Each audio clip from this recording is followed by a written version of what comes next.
اشرف الانبیاء اما بعد فاعوذ باللہ السمیع العلیم من الشیطان الرجیم من ہمزہ ونفخہ ونفثہ بسم اللہ الرحمن الرحیم۔ نبی کریم صلی اللہ علیہ وسلم اور آپ کی تبلیغ کے مکمل ہو جانے پر اللہ تعالیٰ کی توفیق سے آپ نے اپنی زندگی میں ایک حج فرمایا۔ حجۃ الوداع کے موقع پر آپ صلی اللہ علیہ وسلم نے صحابہ کرام رضوان اللہ علیہم اجمعین کے جمع غفیر سے خطاب فرمایا۔ تمام جنگوں سے اور مشکل حالات سے فراغت کے بعد لوگ جب گروہ در گروہ اسلام میں داخل ہونے لگے، آپ نے معاذ بن جبل رضی اللہ تعالیٰ عنہ کو یمن کا گورنر بنا کر بھیجا۔ کہتے ہیں یہ وہ موقع تھا کہ معاذ رضی اللہ تعالیٰ عنہ کو آپ خود رخصت کرنے کے لیے آئے، آپ کی سواری کے ساتھ چلتے رہے، آپ کو نصیحتیں کرتے رہے، اور ایک بات جس پر معاذ بن جبل رضی اللہ تعالیٰ عنہ زار و قطار رونے لگے وہ یہ تھی کہ رسول اللہ صلی اللہ علیہ وسلم نے فرمایا کہ اے معاذ، جب اگلے سال تم شاید یہاں آؤ تو تمہاری مجھ سے ملاقات نہ ہو سکے، اور ممکن ہے کہ جب تم واپس آؤ تو تمہارا گزر میری مسجد سے ہو اور میری قبر کے پاس سے ہو۔ کہتے ہیں یہ سنا تو معاذ رضی اللہ تعالیٰ عنہ رونے لگ گئے کہ رسول اللہ صلی اللہ علیہ وسلم سے جدائی ہو جائے گی، اور شاید جب آپ کہہ رہے ہیں تو یہ ملاقات بھی آخری ہے۔ ہمیں ویسے ہی کسی کا پتہ چل جائے نا کہ یہ آخری ملاقات ہے تو اس ملاقات کی کیفیت بدل جاتی ہے، اور پھر رسول اللہ صلی اللہ علیہ وسلم کسی بندے کو یہ بتا رہے ہوں کہ تمہاری میری آخری ملاقات ہے، کیونکہ نبی تو اپنی طرف سے کچھ کہتے ہی نہیں ہے۔ وما ينطق عن الهوى ان هو الا وحی یوحی، آپ کو تو وحی کی جاتی ہے اور آپ کی بات غلط ہو ہی نہیں سکتی، کیوں؟ اس کی اصلاح کرنے والا رب ہے، اور جب رب کسی چیز کو ٹھیک کر دے تو پھر اس میں غلطی کی گنجائش باقی نہیں رہتی۔ تو معاذ رضی اللہ تعالیٰ عنہ کو آپ نے نصیحت کی، دیگر صحابہ کو اور آپ کو خود بھی اس چیز کا اندازہ تھا کہ اب عنقریب اپنے خالق حقیقی سے ملنے کا وقت آ رہا ہے۔ چنانچہ آپ نے حج مبرور کا ارادہ فرمایا، اس کا اعلان کیا۔ یہ اعلان کرنا تھا کہ لوگوں نے بہت بڑی تعداد میں خود بھی تیاری پکڑی کہ اپنے نبی کو دیکھیں گے، سنیں گے اور آپ کے ساتھ حج کریں گے۔ چنانچہ قبائل کے قبائل نے اس چیز کی تیاری آپ کے ساتھ پکڑی۔ ابھی ذی القعدہ کے 4 دن باقی تھے کہ رسول اللہ صلی اللہ علیہ وسلم آپ نے غسل فرمایا، تہبند پہنا، جو بھی کرتا وغیرہ تھا تیاری کی، اور اپنی سواری پر سوار ہو کے آپ نکلے۔ آپ ذوالحلیفہ پہنچے، وہاں پہنچ کر آپ نے نماز پڑھی عصر کی، کیونکہ ظہر کے بعد تقریباً آپ مدینے سے نکلے تھے۔ قیام فرمایا تو آپ نے صحابہ کو بتایا کہ مجھے وحی کی گئی ہے، خواب دکھایا گیا ہے جس کے اندر اس وادی کو مبارک قرار دیا گیا ہے، یہ حکم دیا گیا ہے کہ یہاں پر 2 رکعت نفل پڑھے جائیں، اور پھر آپ نے وہاں 2 رکعت نفل پڑھے، اور پھر آپ نے مکے کا رخت سفر باندھا۔ وادی ذی طویٰ پہنچے، اس سے پہلے آپ احرام باندھ چکے تھے۔ احرام سے پہلے اماں عائشہ صدیقہ مطہرہ رضی اللہ عنہ نے آپ کے جسم اطہر پر خوشبو لگائی، آپ کے سر میں خوشبو لگائی۔ صحابی کہتے ہیں کہ ہم نے آپ کے سر کی مانگ میں خوشبو کی اور آپ کی داڑھی میں خوشبو کی چمک دیکھی۔ پھر آپ نے احرام باندھ لیا، اور ہم نے یہ نہیں دیکھا کہ آپ نے احرام باندھنے سے پہلے اپنے سارے جسم اطہر کو اس خوشبو سے صاف کیا ہو یا دھویا ہو۔ بعد ازاں کہتے ہیں رسول اللہ صلی اللہ علیہ وسلم آپ اپنی سواری پر سوار ہو گئے، اپنی قصوہ نامی اونٹنی پر جس پر آپ آئے تھے، اور پہلے تو میں صبح یہ حیران تھا پڑھ کے کہ اس کا مطلب ہے کہ اتنے سالوں میں قصوہ زندہ تھی۔ کس وقت جب ہجرت کی 10 سال پہلے تب بھی اسی اونٹنی پر سوار تھے، آج حجۃ الوداع کا موقع ہے تب بھی اسی اونٹنی پر سوار ہیں۔ کہتے ہیں کہ قصوہ پر آپ نے ظاہرہ کجاوا باندھا گیا، آپ سوار ہوئے اور آپ نے لبیک کی صدا بلند کی، اس پر سوار ہوتے ہوئے، پھر سوار ہونے کے بعد پھر وادی میں داخل ہو کے تقریباً 1 ہفتے کی مسافت طے کی، اور آپ مکے پہنچ گئے۔ مکے پہنچ کر آپ نے عمرے کا احرام بھی باندھا تھا، حج کا بھی باندھا تھا، کیونکہ جو وحی کی گئی تھی اس میں یہ بھی تھا کہ عمرہ اور حج اکٹھا کرو۔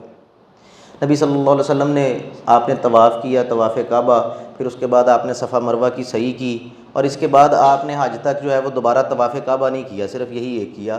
آپ نے صحابہ کو حکم دیا کہ آپ جو ہیں وہ احرام کھول دیں اور حلال ہو جائیں۔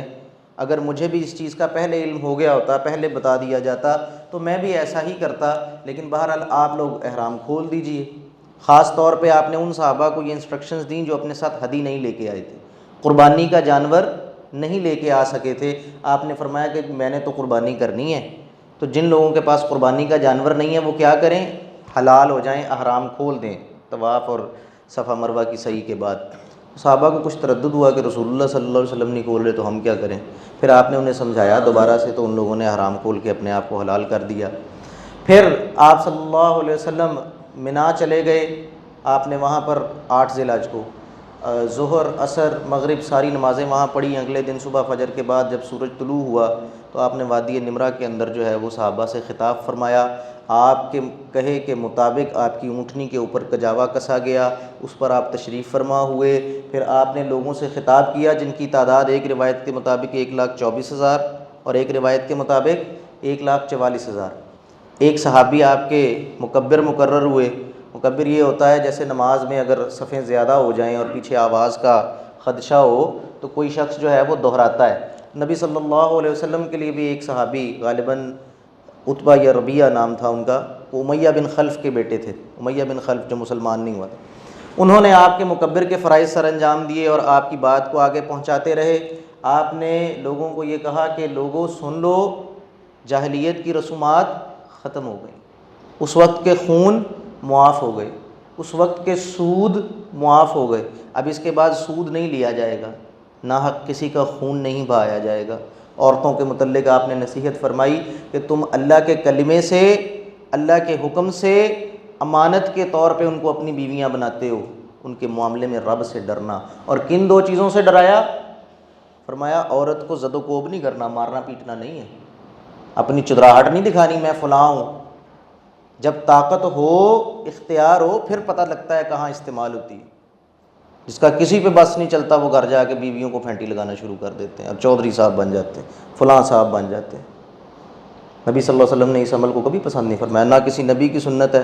بلکہ ایک صحابی کے بارے میں آتا ہے کہ جب ایک صحابیہ نے نبی صلی اللہ علیہ وسلم سے مشورہ کیا، یا رسول اللہ میں فلاں سے نکاح کر لوں، تو آپ نے کیا کہا؟ نہیں، اس سے نکاح نہ کرنا، وہ تو ڈنڈا ہر وقت ہاتھ میں رکھتا ہے، بیوی کو مارتا پیٹتا ہے، ایسے شخص سے نکاح کرنے کی اجازت نہیں دی آپ نے۔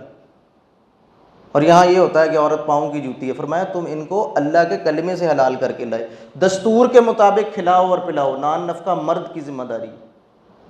آج ہماری اکثر خواتین خصوصی طور پہ غریب گھرانوں کے اندر جو بیچاری گھروں میں کام کر رہی ہیں، آپ ان سے اگر ان کی ہسٹری پوچھیں تو شوہر نشے کرتا ہے، کما کے لاتا نہیں ہے، اس بیچاری کے اوپر ذمہ داریاں آ جاتی ہیں۔ حالانکہ یہ ذمہ داری مکمل طور پہ مرد کی ہے، فرض والی ذمہ داری مرد کی ہے۔ اس کے علاوہ پھر آپ کا اپنا مسئلہ ہے کہ حلال طریقوں کے اندر عورت کی نوکری کا ایشو ایک الگ ایشو ہے، لیکن اس پر فرض نہیں ہے کہ وہ نوکری کرے اور کمائے اور بچوں کو پالے، یہ مرد کا فرض ہے۔ الا یہ کہ کوئی ایسا عذر آ جائے، وہ بیمار ہے، وہ کر نہیں سکتا، تو پھر تو آپس کے مشورے اور مشاورت کے ساتھ تو اسلام نے اجازت دی ہے، گھر کے اندر میاں بیوی ایک مشورے سے کئی معاملات کو طے کر سکتے ہیں۔ چنانچہ آپ نے خواتین کے معاملے میں سختی سے ڈرایا اور فرمایا کہ تب تک تم عورت کو کچھ نہیں کہہ سکتے یہاں تک کہ وہ تمہارے بستر کو کسی غیر سے آلودہ کرے، اور اس کی بھی شرائط مقرر کر دیں۔ یہ نہیں ہے کہ جب مرضی، بہت لمبی چوڑی اس کے اندر ڈیٹیل ہے۔ خواتین کے معاملے میں آپ نے بڑی سختی سے ڈرایا۔ پھر نبی صلی اللہ علیہ وسلم نے دیگر نصائح فرمائیں، آپ نے نصیحتیں کیں اور فرمایا کہ میں تمہارے درمیان ایک چیز چھوڑے جا رہا ہوں، جب تک اس کو تھام لو گے گمراہ نہیں ہوگے، اور وہ کیا ہے؟ وہ کتاب اللہ ہے، وہ اللہ کی کتاب ہے۔ اور پھر آپ نے اس چیز کو مکمل کیا، اور پھر وہ آیت نازل ہو گئی، الیوم اکملت لکم دینکم واتممت علیکم نعمتی ورضیت لکم الاسلام دینا۔ یہ وہ سورہ مائدہ کی آیت ہے کہ یہود کہتے ہیں اگر ہم پر نازل ہوتی تو جس دن نازل ہوتی ہم اس کو عید کا دن بنا لیتے۔ کیوں؟ یہ آیت اس سے پہلے کسی امت پہ نازل نہیں ہوئی، یہ آیت اس سے پہلے کسی نبی پر نازل نہیں ہوئی کہ آج اللہ کا دین مکمل ہو گیا، نہ اس کے بعد کوئی دین ہے، نہ اس کے بعد کوئی امت ہے، نہ اس کے بعد کوئی کمی ہے، نہ اس کے بعد کوئی اضافہ ہے، جو ہے یہی ہے۔ جو اسی پر عمل کرے گا، اس کو مانے گا، وہ جنت میں جائے گا، جو اس کو چھوڑ دے گا وہ ختم ہو جائے گا، تباہ ہو جائے گا، داستانہ ہوگی داستانوں میں۔ تاریخ نہیں یاد رکھتی، میرے آپ کے آباء و اجداد میں کروڑوں نہیں اربوں لوگ ہیں۔ اگر ہم ہندوستان کی ہسٹری کو پچھلے 200 300 400 سال میں ٹٹول لیں، ظاہراً نسل چلی ہے تو ہم یہاں موجود ہیں نا. نسل میں ایک بندہ بھی مس ہو جائے تو آگے کڑی چل سکتی ہے؟ نہیں چل سکتی. باپ کے بغیر بیٹا آ سکتا ہے؟ وہ صرف عیسیٰ علیہ السلام ہی تھے یا آدم علیہ السلام کو اللہ نے بنایا. اس کے علاوہ پوری کڑی چلتی ہے. باپ بھی ہوتا ہے ہر شخص کا, ماں بھی ہوتی ہے. تو ہماری بھی تو نسل آدم علیہ السلام تک چلتی ہے نا سب کی. تو نام یاد ہے 3 یا 4 یا 5 اس سے زیادہ یا 6 یا 7, یا جس کسی کا کہیں لکھا ہوگا تو چند ایک یاد ہوں گے. آدم علیہ السلام تک کسی کو بھی نہیں یاد. تو جس رب نے اتنا کچھ بنایا ہے اور ختم فرمایا ہے, جب ہمیں اپنے خون کے رشتہ داروں کے نام یاد نہیں ہیں, لوگوں کو داستانیں یاد نہیں ہیں, تو آج سے 100-200 سال بعد ہماری بھی کسی کو یاد نہیں ہوگی. نام صرف کن کا رہتا ہے؟